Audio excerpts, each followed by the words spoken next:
Барлықтарыңызға сәлем оқушылар. Бүгін біз present continuous сабағын жалғастырамыз. Екінші бөлім 66 сабағымыз алдыңғы сабақтарын мен сіздерге айтқан болатынмын. Present continuous, яғни дәл қазір сол моментте істелініп жатқан іс-қимылды осы present continuous шағы арқылы айтады екенбіз. Оны қалай айтамыз?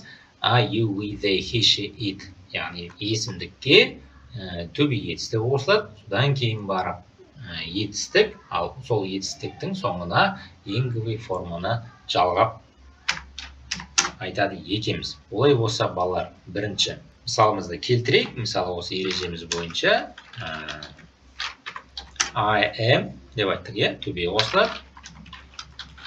Reading a message. Естеріңізге түсті ме балалар? I am reading a message. Яғни мен хабарлама оқып отырмын. Не істеп отырсың деген кезде мен хабарлама оқып отырмын деп айтады екенбіз. Келесі, енді бізде білесіздер, есімдіктің орнына басқа сөздерде келуі мүмкін. Мысалы, my dad. My dad, менің әкем. Енді осының қанша адам екенін арқылы біз to be-ді қалай қоямыз? Егер жалғыз адам болса, my dad, менің әкем ол бір адам, сол үшін is-ді қоямыз. My dad is, себебі ол he деген есімдіктің орнына келіп отыр. My dad is reading a newspaper болады. Менің әкем оқып отыр. Не оқып отыр?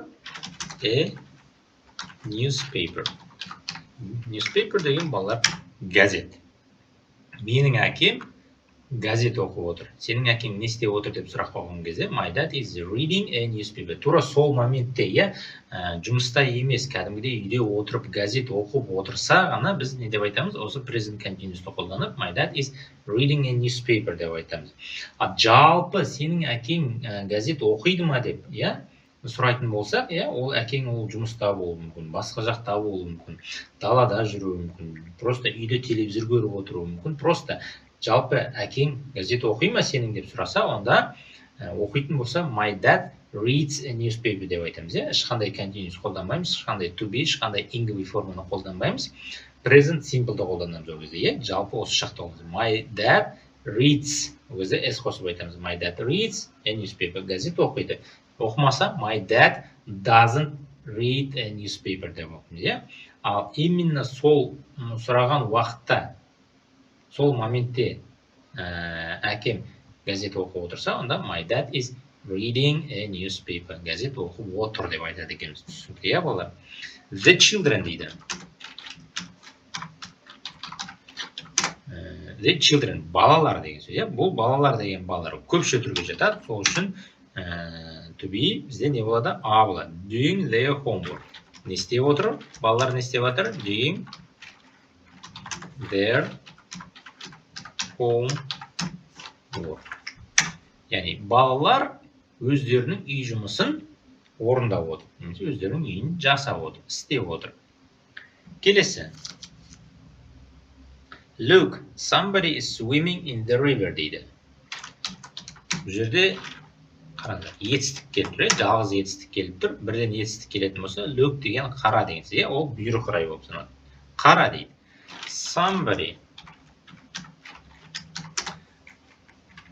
Somebody деген балалар біреу деген сөз. Танымайтын біреу болған кезде, кім екенін белгісіз болған кезде somebody деп айтамыз. Somebody, біреу, кто-то орысша айтқан кезде. Ол бір адам, сол үшін is-ді қолданамыз. Somebody is swim деген балалар. Жүзу, шомылу, swimming. Swimming, яғни swim деген m әрпен біткен үшін, яғни екі m болып кетеді. Swimming, өзенде, in the river. Look, somebody is swimming in the river. Қара, өзенде біреу жүзіп жүр. Тура сол моментте қара деп айтамыз, біреу жүзіп кетіп бара жатыр деген сөз. Келесі мысалымыз. Tom is having a shower. Tom, не көресіздер ме? Есімдіктің орнына басқа сөздері жазылып отыр. Мысалы, біреу, адамның аты жазылады, балалар деп келеді, менің әкем деген сияқты келеді. Том деген адамның аты, яғни ол бір ер адамның аты, сол үшін бұл he-дің орнына келіп тұрған сөз болғандықтан Tom is болады. Не істеп жатыр Том? Having a shower. Having a shower. Яғни, балалар мына have деген сөз жалғыз тек қана бар деген сөз емес, ол қабылдау деген, принимать деген мағынаны да білдіреді. Мысалы, have a rest, демалысты қабылдау деген сияқты, have breakfast, яғни таңғы ас қабылдау деген сияқты. Соның барлығы have арқылы да айтыла береді. Shower деген жаңағы принимать душ деген сияқты орысша айтқан кезде. Том принимает душ деген сияқты. Яғни душ қабылдап жатыр, душқа түсіп жатыр деген сияқты. Tom is having a shower. Түсінікті ме бұлар? Яғни бұл жерде де міне present continuous. Есімдік, to be, етістік, содан кейін инговый форма, содан кейін ары қарай басқа сөздер. 6-шы мысалымызда оның әпкесі музыка тыңдап отыр. Немесе оның әпкесі музыка тыңдап жатыр. Его сестра слушает музыку. Дәл қазір болып отқан. Қалай болады? Его болатын болса, his болады, his sister. Яғни his sister ол бір қыз, сол үшін is болады. She'дің орнына келіп тұр, his sister is. Listen, етістік, listening.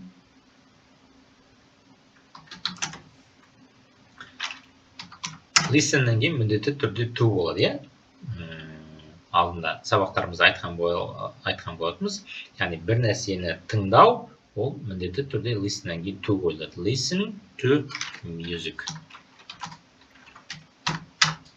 His sister is listening to music. Оның әпкесі музыка тыңдап жатыр. Және т деп т арқылы жазылғанмен бұл жерде екі с болып оқылады. Listening деген сияқты. Listening to music. Келесі мысалымыз The sun is shining дейді. The sun. Қараңыздар, есімдіктің орнына не келіп отыр? Басқа күн деген, күн деген сөз есімдік келіп отыр. Яғни ол it деген есімдіктің орнына жазылып отыр. The sun, сол үшін is болады. The sun is shine деген балалар. Жарқырау, светит, орысша айтқан кезде міне shine деген и әркімен бітіп тұр, сол үшін и түсіп қалады да инговый форма жазылады. The sun is shining. Яғни күн жарқырап тұр. Светит солнце. Орысша айтқан кезде дәл қазір. Сол моментте. Далағандай деген кезде күн жарқырап тұр. Мысалы, кеше өткен болатымыз, It is raining, жаңбыр жауып тұр деген сияқты. The sun күн жарқырап тұр деп айтады. The sun is shining болады екен. Так, бала жылап жатыр дейді. Нақтылап айтатын болсақ, the baby, бөпе. Бөпе бір бөпе болғандықтан, the baby is crying. Бөпе жылап жатыр. Ребенок плачет орысша айтқан кезде, младенец плачет деп айтамыз. The baby is crying. Baby деген жаңағы нәресте айтады екенбіз. Біреу сені сыртта күтіп тұр. Яғни сол моментте болып жатқан іс-қимыл. Біреу сені сыртта күтіп тұр. Біреу, кто-то ждет тебя на улице. Somebody, біреу is, яғни күту бізде wait, инговый формамен waiting. Waiting әрдайым біреуді күту for арқылы болады. Waiting for you. Сыртта outside. Somebody is waiting for you outside. Біреу сені сыртта күтіп тұр, немесе күтіп отыр.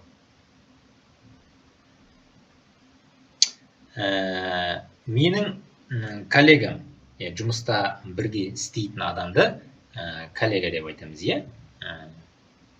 әріптесім қазақша айтыңыз. Менің әріптесім және мен не істеп жатырмыз дейді, жаңа жұмыс іздеп жатырмыз. Сол моментте болып жатқаныз. Сол my colleague and I. Енді to be қандай болады? Бұл жерде my colleague, яғни менің әріптесім, ол бір адам, My colleague болса, онда is болу керек. Бірақ мына жерде I келіп тұр. I болғандықтан ол жерде to be am болу керек, Бірақ балалар қараңыздар, жұмысты кім іздеп жатыр? Соған қараймыз. Кім іздеп жатыр? жұмысты екі адам іздеп жатыр бұл жерде. Менің әріптесім және мен. Яғни біз іздеп жатырмыз. Бұл жерде we деген есімдіктің орнына келіп тұр. My colleague and I. Сол үшін де A болады балалар. M болмайды, is болмайды. Екі адам жұмыс іздеп жатқандықтан A болады. Енді іздеу балалар жалпы андай get up деген сияқты, sit down, stand up деген сияқты фразовый етістіктер дейді. Сол мынандай look for деген балалар іздеу болып саналады екен. Look қарау болатын болса, look for екеуі фразовый етістік, яғни look for іздеу деген мағынаны білдіреді. Жалпы seek деген іздеу дегенді білдіреді, look for фразовый етістік тоже іздеу деген мағынаны білдіреді. My colleague and I are, сонда не болады? Іздеп жатырмыз деген looking for a new job. My colleague and I are looking for a new job. Менің әріптесім және мен жаңа жұмыс іздеп отырмыз, іздеп жатырмыз, іздеп жүрміз немес. Келесі мысалымыз, 11-ші мысалымыз. Our team is losing. Our team. Қараңыздар балалар. Our team. Вроде ойлап қалуымыз мүмкін. Мына жерде есімдік көпше түрде our деген сияқты. Бірақ бұл жерде жеңіліп атқан кім? Біз емес. Ал біздің команда жеңіліп атыр. Ал команда ол біреу ақ. Сол үшін де бұл жерде is болады. A болмайды. Our team is losing. Яғни lost деген етістіктен шыққан. Lost деген жоғалту, жеңілу дегенде де айтыла береді. Сол үшін де, яғни т түсіп қалады, losing деген сияқты жеңіліп жатыр. Тура ойын болып жатыр әлі. Толық жеңіліп біткен жоқ, ойын әлі жалғасып жатыр. Тайм біткен жоқ, мысалы футбол командасына 90 минут өткен жоқ, бірақ біздің команда жеңіліп жатыр деп айтқан кезде our team is losing деп айтады екенбіз.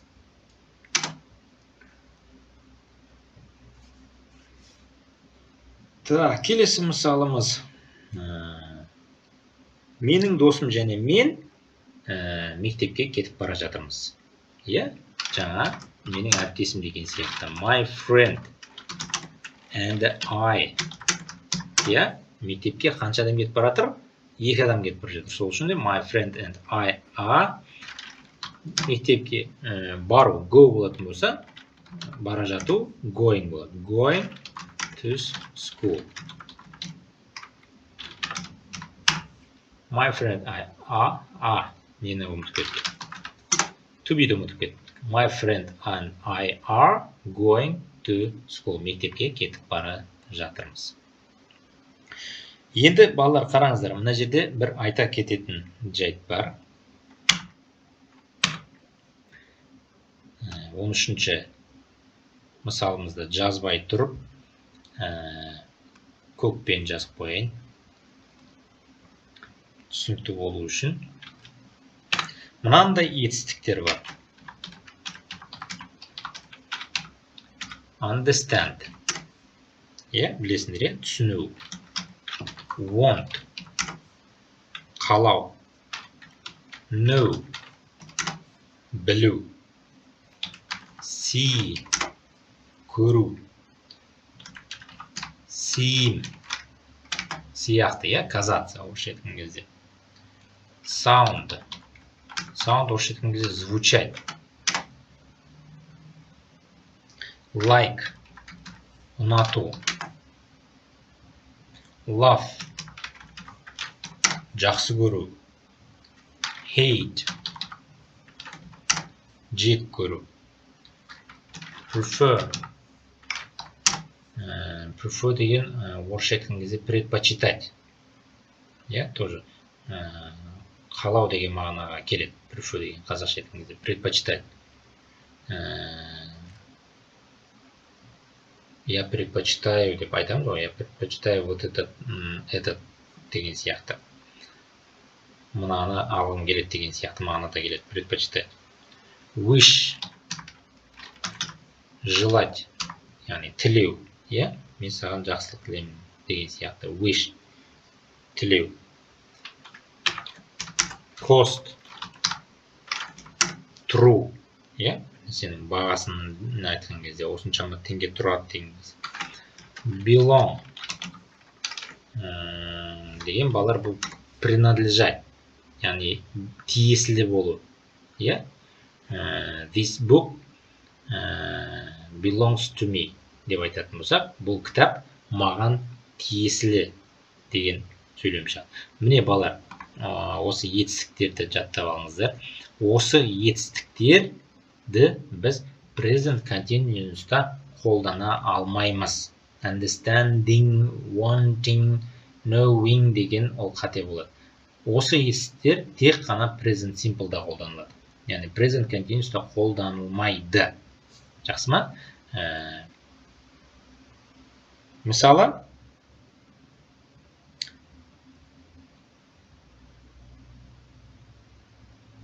have-тің тағы да бір мысал, have болғанда дағы жаңағы бар болу деген have-ті айтқан кезде тоже қолданылады. Мысалы, менің ағам бар. Менің ағам бар. Ол дәл қазір әрдайым болады ол сенің ағаң. Постоянно, ол қай кезден ағаң, сен өзің қай кезде тудың, сол моменттен бастап сенің ағаң болған. Сол үшін ол дәл қазір ол болып жатыр деп біз мен қазір ағам бар болып жатыр деп айта алмаймыз. Сол үшін де бір нәрсені бар болу have, has деген. Яғни ол не алмайды. Present continuouspен айтылмайды. I am having a brother деп ол қате болады. I have a brother болады. Просто яғни present continuous'ты қолдана алмайтын етістіктерді біз present simpleмен жазады екенбіз. Түсінікті ма балалар? Ал енді мысалы жаңағыдай бар болу мақсатында емес, бір нәрсені қабылдау мақсатында деп айтқыларыңыз келсе, онда having деп айтылады. Мысалы, I am having a good time. Бұл нені білдіреді? Having a good time деген, мен уақытты жақсы өткізіп жатырмын. I'm having a good time. Бұны айтуға болады. Бұл кезде having дегенде. Ал мынандай бір нәрсе бар деген кезде, мұнда уже айта алмаймыз. Түсінікті, балалар, айырмашылығын білдіңдер. Бар болу деген кезде айтылмайды, ал қабылдау деген кезде айтылады. Мысалы, I'm having a shower. Мен душ қабылдап жатырмын. Душқа түсіп жатырмын. I'm having a breakfast. I'm having lunch. Түскі ас ішіп жатырмын. I'm having dinner. Кешкі ас ішіп жатырмын деген сияқты. Түсінікті ма, балалар? I'm having a good. Мысалы, тағы да бір мысал келтірейік. I'm having a rest. Яғни демалып жатырмын. Айтуға келеді ғой. I have a rest деген. Осыны, мысалы, I'm having a rest деп айтуға болады. Мен демалып жатырмын деген сияқты. Түсінікті, балалар?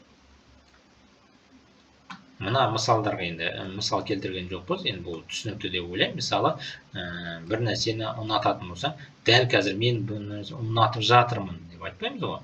Мен балмұздақты ұнатып жатырмын деп айтпаймыз. Мен балмұздақ ұнатамын. I like an ice cream. I'm liking an ice cream. Ол айта алмаймын. I'm loving деп ол емес. I love you. Мен сені жақсы көремін. Мысалы, I hate. He hates. Мысалы, he hates himself. Өткен сабағымыз айтқан болатынбыз. He hates himself. Ол өзін жек көреді. He's hating деп, ол жек көріп жатыр деп олай айтылмайды. Preferring, knowing, біліп жатыр. Сол біліп жатыр, білмей қалу мүмкін емес қой. Ол білдің, значит білесің. Тоқтап қалмайды ол, білесің мысалы. Қалайсың? Болды. Ол қазір қалап жатыр, содан кейін бір 2 секундтан кейін былай тұрып кетсең, қаламай қалдым деген сияқты мағына келмейді. Түсіну тура сол сияқты, яғни түсініп жатырмын деген сияқты. Түсіндім. Не түсінген жоқпын? Екеуі біреу. I understood, немесе I didn't understand. Мен всегда түсініп жүремін деген present simpleмен I understand болады. Я понимаю. Олай болса, келесі 16-шы мысалымыз think деген жайлы. Think деген балалар ойлау. Бірақ енді қараңыздар. Мынандай сөйлем болуы мүмкін. I think, содан кейін басқа сөйлем кетеді. It is, бұл, the best. The best деген білесіңдер, иә? Яғни good'тың ең күштісі. Good, better, good жақсы, better жақсырақ, best ең күшті. The best ең күшті. Бұл ең күшті decision дейді. Decision деген шешім, решение. Орысша айтқан кезде, discuss деген. Decision решение, бір шешім. Бұл күшті шешім деген. Это отличное решение, орысша айтқан кезде. Басында I think деп тұр. I think деп тұр, яғни мен ойлаймын деп тұр. I think it is the best decision. Бұндай жағдайда мен ойлаймын, бұл күшті керемет шешім деп ойлаймын. Бұл жай ғана менің нем? Бұл менің ойым. Былайша айтқан кезде менің пікірім. Сол кезде біз жай ғана think деп айтамыз. Мен ойлаймын деген сөз. Я думаю. Я думаю деген кезде мен ойланып отырмын. Я думаю деген кезде думаю деп, мысалы, бір нәрсені ойланып отырған кезде айту болады ғой. Я думаю, я сижу, думаю деп бүйтіп ойланып кеткен кезде. Ал енді просто я думаю деп жаңағы өзіңнің пікіріңді айтуға болады. Я думаю, это хорошее решение. Я думаю, это нужно сделать так деген сияқты. Мен ойлаймын, бұны былай істеу керек деген сияқты. Жай ғана сондай пікіріңді айтқың келген кезде I think деп present simple мен айтамыз.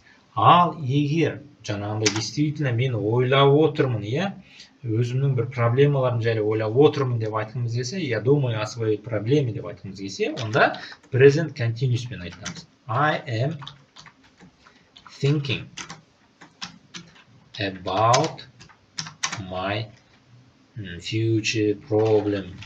Айттық, болашағым жайлы ойланып отырмын, about my future, проблемаларым жайлы ойланып отырмын. Көрдіңіздер ме? Ол кезде біз уже ойланып атамыз. Действительно, ойымыз кетіп атады. Сол жайлы ойлап атамыз. Сол үстінде бұны еңгігі формамен present continuous мен айтамыз. I am thinking about my problem. Ал мына жерде бұл жай ғана сен ойланып отқан жоқсың. Сен просто өзіңнің пікіріңді айтып отырсың. Сен не ойлайтын жайлыңды айтып отырсың. Сол үшін бұл жерде present simple. I think. Келесі тағы да бір 20-ға толтыра салайық. Мысал келтіріп, my colleagues. My colleagues. Бұл не деген сөз? Colleagues деген?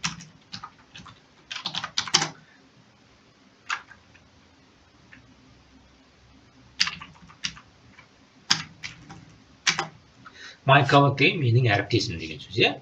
Бұл жерде көпше түрде жазылып тұр, менің әріптестерім деп тұр. Яғни, to be present continuous жазу үшін біз to be жазуымыз керек. Сол үшін бұл жерде my colleagues are деп келеді. My colleagues are preparing documents. Prepare деген балалар дайындау дегенді. Готовить, орысша айтқан кезде. Бір нәрсені дайындау. Яғни дайындап жатыр. Не дайындап жатыр? Құжаттарды дайындап жатыр. Менің әріптестерім құжаттарды дайындап жатыр. My colleagues are preparing documents. Құжаттарды дайындап жатыр. Келесі, your classmates are playing football дейді. Бұл да бір есімдіктердің түрлері. Classmate, сенің сыныптастарың, немесе сендердің сыныптастарың, көп адам. Бұл жерге қарамаймыз. Футбол ойнап атқан сен емес, сендердің емес, сыныптастар ойнап атыр. Бұл жерде сыныптастар деп көпше түрде келіп тұр. Сол үшін де are болады. Your classmates are ойнап жатыр. Play English форма. Playing football.